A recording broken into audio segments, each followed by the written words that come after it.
Gardening idea চ্যানেলে আপনাদেরকে স্বাগত। তো এখন গোলাপের ট্রিটমেন্ট নিয়ে আমাদের কথা হচ্ছে।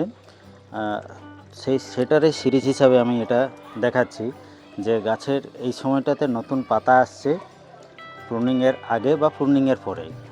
এটাতে আমরা যতদিন থেকে মালচিং করেছি তার 4 দিন পর থেকে গাছে পাতা থাকুক বা না থাকুক, এটাতে পেস্টিসাইড অবশ্যই স্প্রে করতে হবে। কারণ কি, যখন নতুন পাতা আসবে তাহলে সেই সময়টাতে আমাদের যে পেস্টগুলো আছে সেগুলো আমাদেরকে আক্রমণ করবে না। তো গাছের হেলদি পাতা হওয়া উচিত ঠিক এরকম টাইপের। দেখুন, পাতাতে কোনো ডিফর্মিটিস নেই, কিন্তু এটাতেও আমার থ্রিপস আছে। এই পাতাটা দেখলে আপনারা বুঝতে পারেন, পাতাটা দেখুন কুঁকড়ে আছে। কুঁকড়ে আছে মানে মিনস হচ্ছে এটাতে থ্রিপসের অ্যাটাক আছে।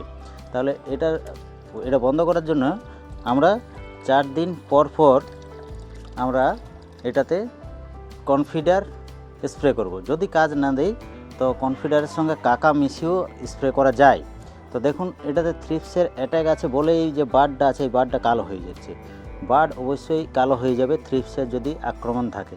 এটাতে এই সময়টাতে টেম্পারেচার একটু আছে বলে বার্ড ছোট হচ্ছে, আর এগুলো তো সরু ডালের বার্ড, এগুলো সব কাটা পড়বে প্রুনিংয়ের সময়। তো দেখুন, এটাতে যেমন পুড়ে যাওয়ার মতো হচ্ছে, এই যে নতুন যে পাতা বের হচ্ছে এটা পুড়ে যাওয়ার মতো হচ্ছে। এখানেও দেখতে পাবেন আপনারা নতুন গাছের যে চোখ আছে সেগুলো কিন্তু মরে যাবে।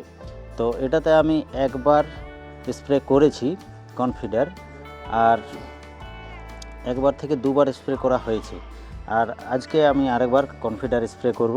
দেখুন, এটা কনফিডার একটা ইমিডাক্লোরোপিড গ্রুপের একটা পেস্টিসাইড।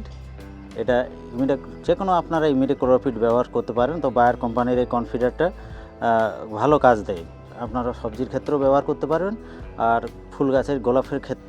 দেখুন বন্ধুরা, এটা আমি কনফিডার, মোটামুটি এটার মাপ হচ্ছে 0.68 ml পার লিটার। তো অতটা আমি হিসাব করার থেকে আমি এটা 10 ml নিয়েছি। এই ট্যাঙ্কটা হচ্ছে আমার 15 লিটারের। এই ট্যাঙ্কটাতে আমি 10 ml এটা আমি দিয়ে দেব।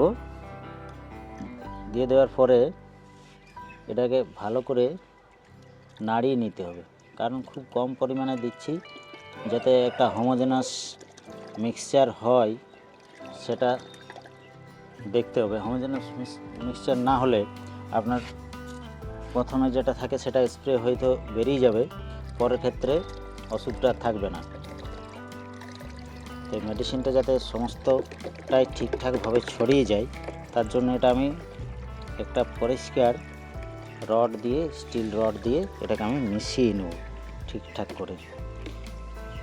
অনেকেই এটাতে সিলিকন স্টিকার ব্যবহার করে। এখন সিলিকন স্টিকার ব্যবহার করার দরকার নেই, কারণ বর্ষাকালে এটাতে স্টিকার দিতে হয়, কারণ পাতাগুলোতে সেক্ষেত্রে মেডিসিনটা ধুয়ে যায় বর্ষার জলে। এখন তো আর বৃষ্টিপাতের সম্ভাবনা নেই, সেহেতু স্টিকার ব্যবহার করার কোনো দরকার নেই। অবশ্যই যারা গোলাপ করেন তারা এই ইমিডাক্লোরোপিড গোত্রের যে কোনো ওষুধ আপনারা 4 দিন পর পর, সে পাতার ডিফর্মিটিস থাকুক বা না থাকুক, রোগ লাগুক বা না লাগুক, স্প্রে করে যাবেন। যদি এটাতে রোগ লেগে যায় গাছে একবার আফটার প্রুনিং, তাহলে গাছের কিন্তু গ্রোথ থেমে যাবে, গ্রোথ চেক হয়ে যাবে। সেক্ষেত্রে ফুল আসতেও ব্যাঘাত ঘটবে বা আপনারা সেরকম ফুল পাবেন না। এবার ফুল থাকা অবস্থায় যদি আপনি পেস্টিসাইড বা এই সমস্ত কেমিক্যালগুলো ব্যবহার করা হয়, তখন ফুলের কালার নষ্ট হয়ে যাবে, ফুল পুড়ে যেতে পারে। তো এটা আমি মিশিয়ে নিয়েছি।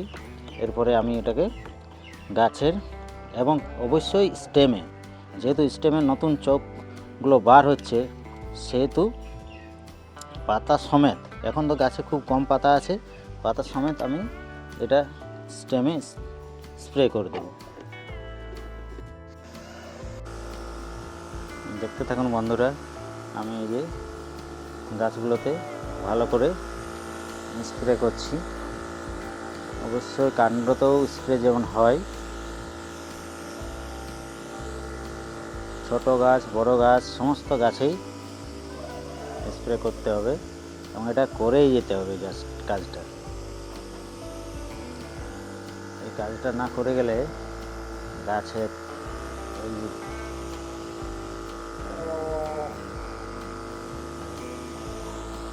অবশ্যই এটা মিক্সড হিসাবে দিতে হবে, কুয়াশার মতো যেন গাছের পড়ে। তার জন্য আমি এটা খুব বেশি ভলিউম পাওয়ারে চালিয়েছি। অনেক পাওয়ারে চালালে এটা মিক্সড হিসাবেই যায়, যাতে কেবলমাত্র কাণ্ডতেই লাগে, গোড়াতে যাতে খুব কম পরিমাণে পড়ে, সেইটাই আমি দেখব। আপনারাও এটা ঠিকঠাক করে স্প্রে করতে থাকবেন।